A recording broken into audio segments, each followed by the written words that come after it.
Assalamualaikum warahmatullahi wabarakatuh.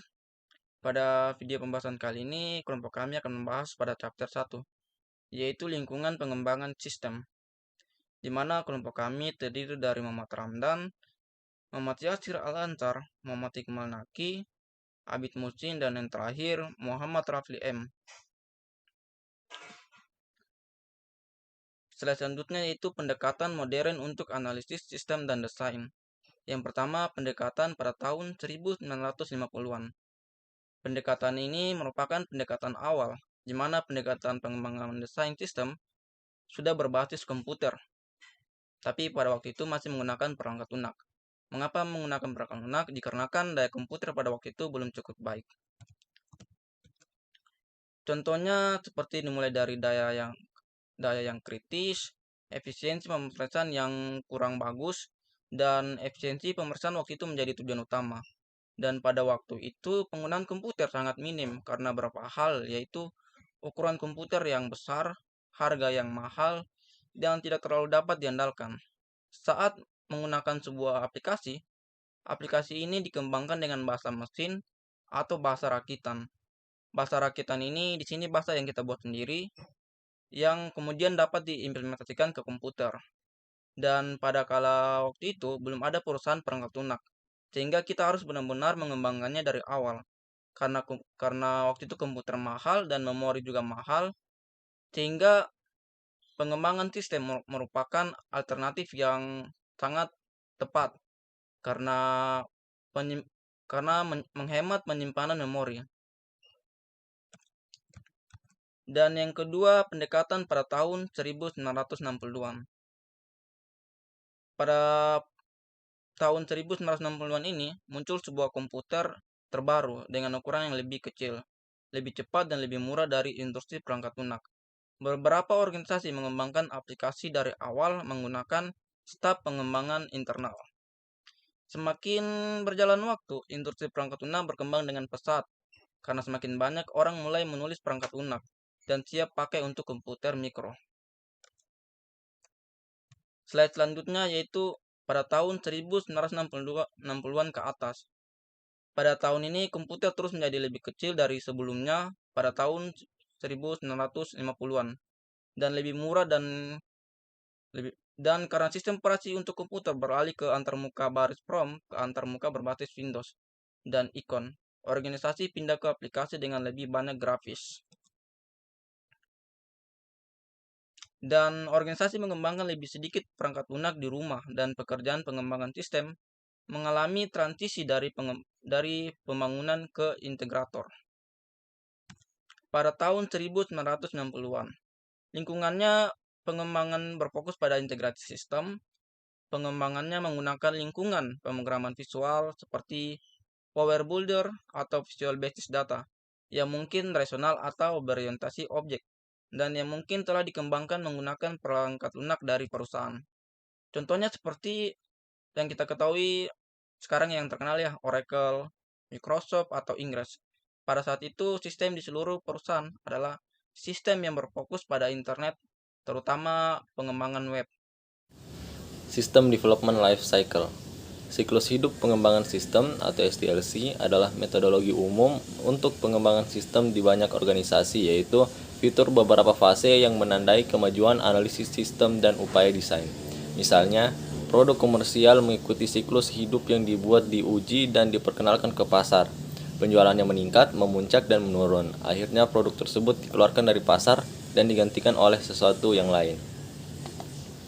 Siklus hidup dapat dianggap sebagai proses melingkar di mana akhir masa manfaat dari satu sistem mengarah ke awal proyek lain yang akan mengembangkan versi baru atau menggantikan versi baru atau menggantikan sistem yang ada sama sekali.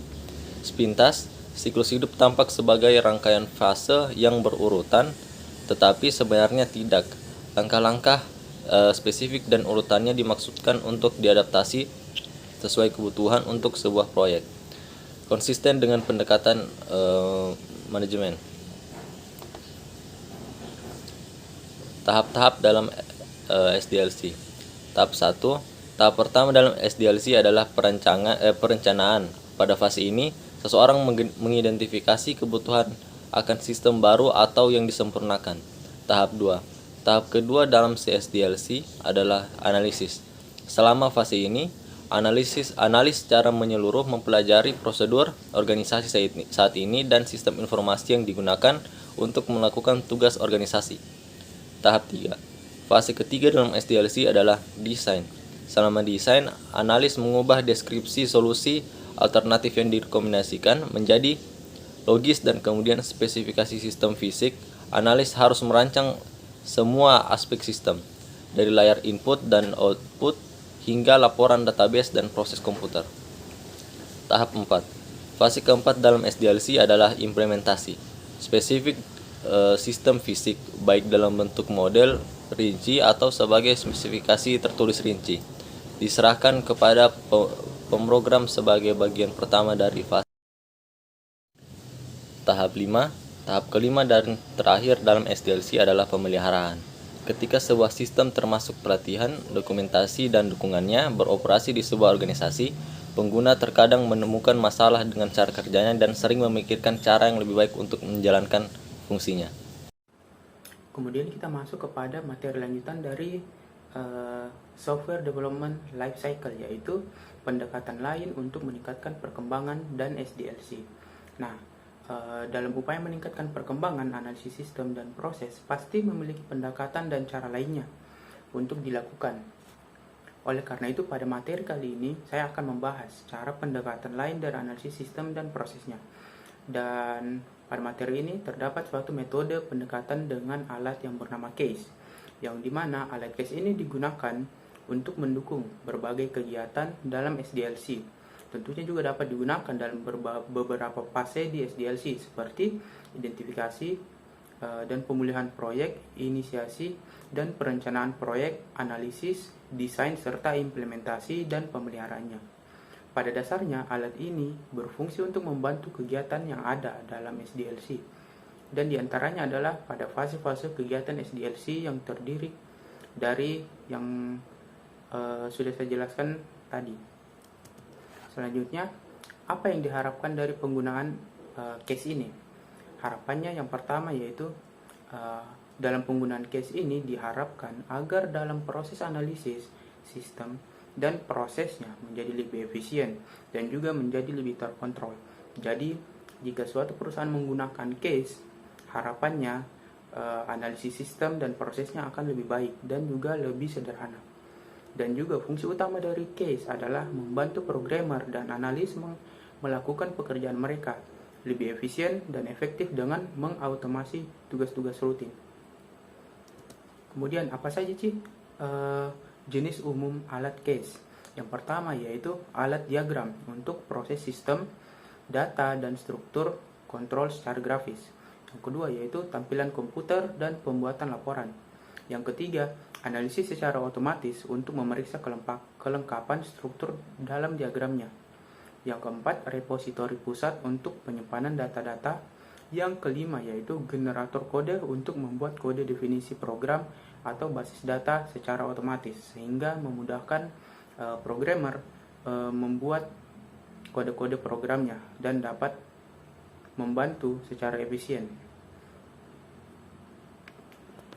Selanjutnya, analisis dan desain berbasis objek oriented.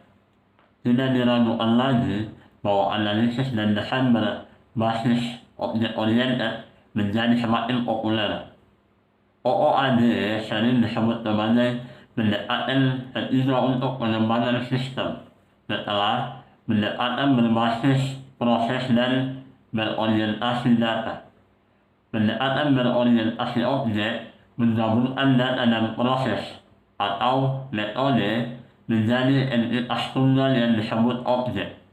Tujuan OOAD adalah membuat elemen sistem lebih dapat digunakan kembali, sehingga meningkatkan kualitas sistem dan produktivitas analisis dan desain sistem. Kunci lain di balik orientasi objek adalah pewarisan. Objek diorganisasikan dalam kelas objek, yang merupakan kelompok objek yang memiliki karakteristik dan perilaku yang sama. Pewarisan memungkinkan pembuatan kelas baru yang berbagi beberapa karakteristik kelas yang ada. Misalnya, dari kelas objek yang disebut person, kita dapat menggunakan pewarisan untuk mendefinisikan kelas objek lain yang disebut customer. Objek kelas customer akan berbagi karakteristik tertentu dengan objek person. Keduanya akan memiliki nama, alamat, nomor telepon, dan sebagainya. Tugas utama desain berorientasi objek adalah memodelkan detail perilaku objek dan komunikasi dengan objek lain, sehingga persyaratan sistem terpenuhi, dan memeriksa ulang dan mendefinisikan ulang objek untuk lebih memanfaatkan pewarisan dan manfaat lain dari orientasi objek. Selanjutnya, salah satu realisasi yang paling populer dari pendekatan iteratif untuk pengembangan dari orientasi objek adalah Rational Unified Process atau RUP. RUP memiliki 4 fase. Fase awal, elaborasi, konstruksi, dan transisi. Pada fase awal, analisis menentukan ruang lingkup, menentukan kelayakan proyek, memahami kebutuhan pengguna, dan menyiapkan rencana pengembangan perangkat lunak. Pada fase elaborasi, analis merinci kebutuhan pengguna dan mengembangkan arsitektur garis dasar. Pada tahap konstruksi, perangkat lunak sebenarnya dibangun, diuji, dan didokumentasi.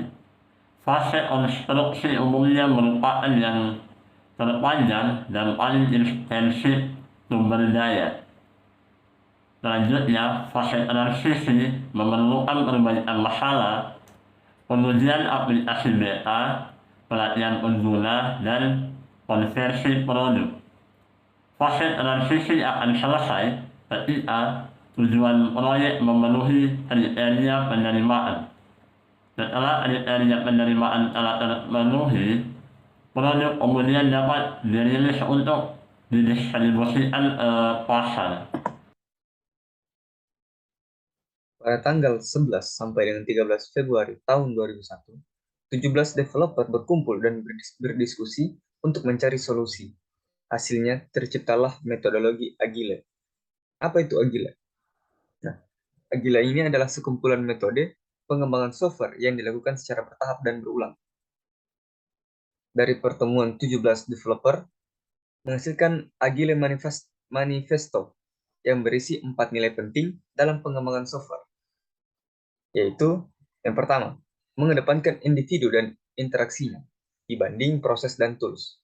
Yang kedua, mengedepankan software yang berfungsi dibanding membuat dokumentasi lengkap.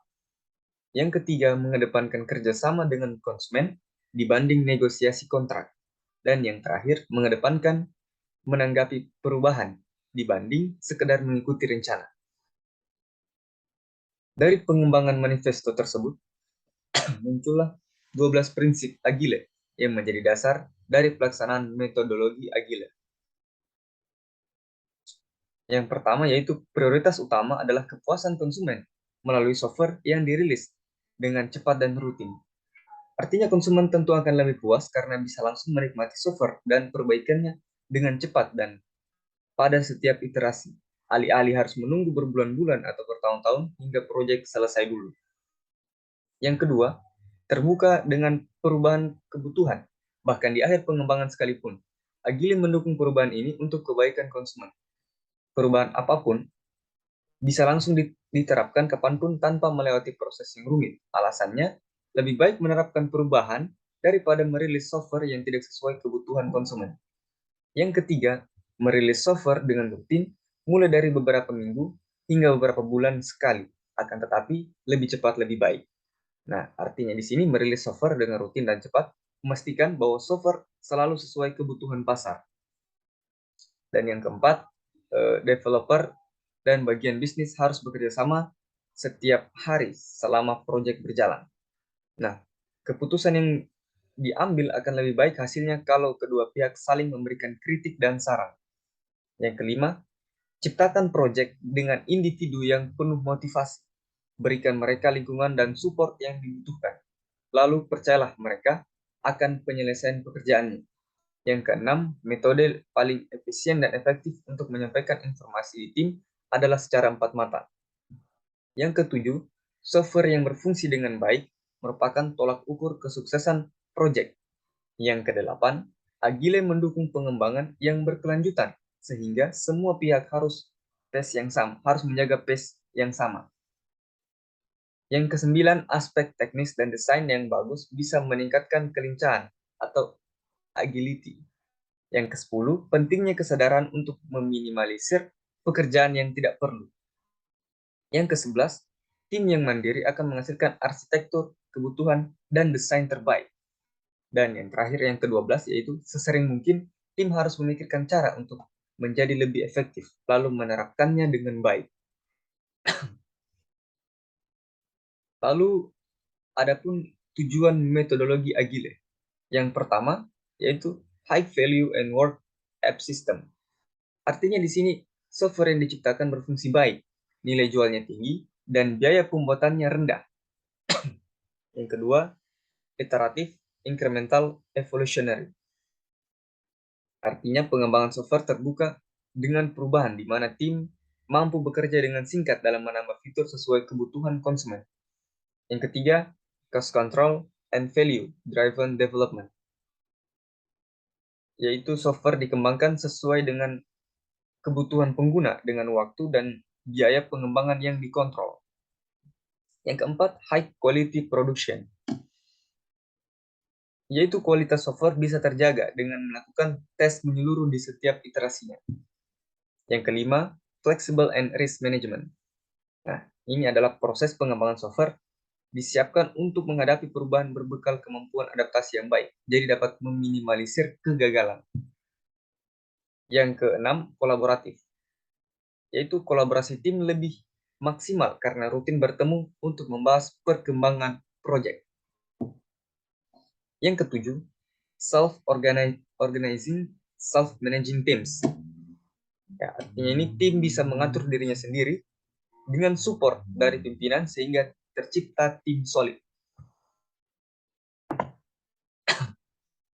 Nah, selanjutnya extreme programming. Extreme programming atau yang disingkat XP adalah metode Agile yang lebih berfokus ke aspek teknis pengembangan. Tujuannya agar software yang dihasilkan mempunyai kualitas tinggi sehingga kemampuan tim pengembangannya juga meningkat drastis. Itulah kenapa metode ini disebut dengan ekstrim. Sebab untuk mencapai tujuan tersebut, tim harus bekerja dengan ekstra keras dan dipaksa keluar dari zona nyaman. Nah, untuk selanjutnya yaitu proses extreme programming yang harus dijalankan. Yang pertama, agar mendapat gambaran lebih jelas, ini adalah proses atau rangkaian yang harus dijalankan dalam extreme programming ini. Yang pertama yaitu planning. Artinya, tim developer dan konsumen bertemu untuk merencanakan apa yang akan dikerjakan di setiap iterasinya.